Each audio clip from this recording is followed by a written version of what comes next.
अस्सलाम वालेकुम जी, welcome back to another video English with Raheel sir. आज के टॉपिक में हम बात करने वाले हैं एक सॉन्ग पे जो है when I am dead my dearest. लिखा है इसको क्रिस्टीना रोजेटी ने।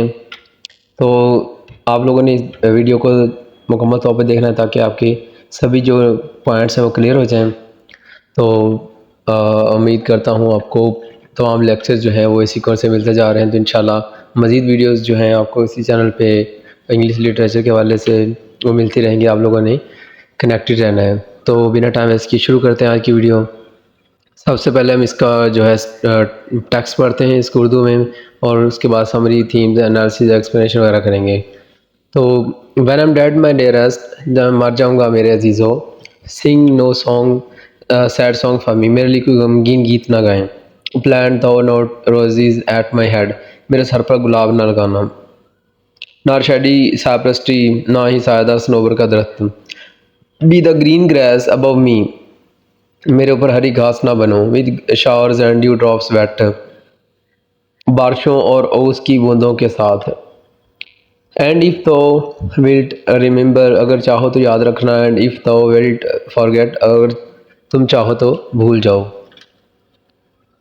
उसके बाद दूसरा स्टैंजा है, I shall not see the shadows, मैं साया नहीं देखूंगा। I shall not feel the rain, मैं बारिश महसूस नहीं करूंगा। I shall not hear the nightingale, मैं शिवली की आवाज़ नहीं सुनूंगा, यानी वो बुलबुल जो खुश आवाज़ परिंदा है, नाइटिंगेल उसको बोलते हैं। Sing on as if it pain, गाओ गो याद रद में हूँ, गाओ गोया दर्द में हूँ। एंड ड्रीमिंग ड्रो द ट्विलेट, और गोद धूली में ख्वाब देखना। And that doth not rise nor set, जो ना उठता है ना ग्रूब होता है। हैप्पली आई मे रिमेंबर, शायद मुझे याद हो। एंड हैप्पली मैं फॉरगेट, शायद मुझे भूल जाएं। अब इसका जो है हम बैकग्राउंड देखते हैं। The Victorian poet Christina Rossetti ने लिखी है।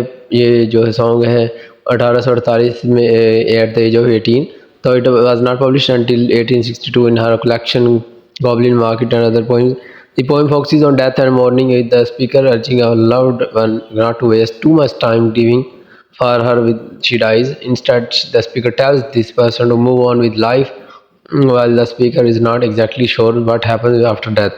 She doesn't seem sure that she won't notice whether or not the living remember her. अब इसकी एक्सप्लेनेशन देखते हैं स्टैंजा बाय स्टैंजा। शुरू करते हैं। इसका फर्स्ट स्टैंजा है, when I am dead my dearest, sing no sad song for me. Plant though no roses at my head, nor shaded cypress tree with the green grass above me, with showers and dew drops wet. And if thou wilt remember, and if thou wilt forget. Song of When Dearest is divided into two verses, each with two lines, each of which could be further broken into two patterns, rhyming of an A B C B pattern.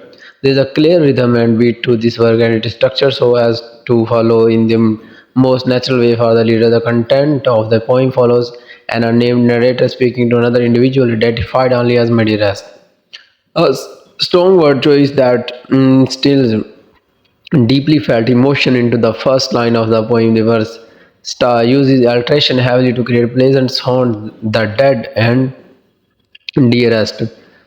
In the first line, and the sing sad notes and songs in the second line. For instance, give off a simple and calm atmosphere to the work. The speaker is saying to someone important to them that they should not grieve once the narrator passes away. They cite some of the things that people do in remembrance, such as placing flowers at a graveside, writing sad songs, and planting trees, and ask that these rituals are not observed. Instead, they ask their companion to be the green grass above me. Grass is a plant that can be stepped on, drowned in rain, and or put through drought and continue to grow. Being the grass is a likely metaphor for enduring and continuing to move forward with life. The last two lines use repetition to emphasize the idea that whether their companion wishes to remember or forget the speaker, it's all the same. By changing only by work in those lines, Rusty creates a sense of calm and greed. And if the wilt very much embodies this idea that grief is a personal and that it is important for the companion to think about what they would like rather than what the dead would like. Second stanza. I shall not see the shadows, I shall not feel the rain, I shall not hear the nightingale sing on as if pain in pain, and dreaming through the twilight that doth not rise nor set. Happily I may remember, and happily may forget. In the second verse, this speaker discusses their own experience after passing, but there is not much for them to say, as they are still alive. Instead, they focus on what they will not experience, and in each example, a sense of sorrow is instilled in the poem. There will be no shadows, no rain, and no painful songs from the nightingales. Each word creates an image of dark with the rain songs from, especially emulating the image of tears.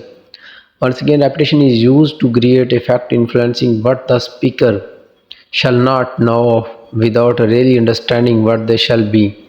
The unfathomable nature of death to the living is another strong theme echoed throughout this poem, and just as the nature of grieving can be embodied by if thou wilt, the abstract nature of death can be embodied with I shall not.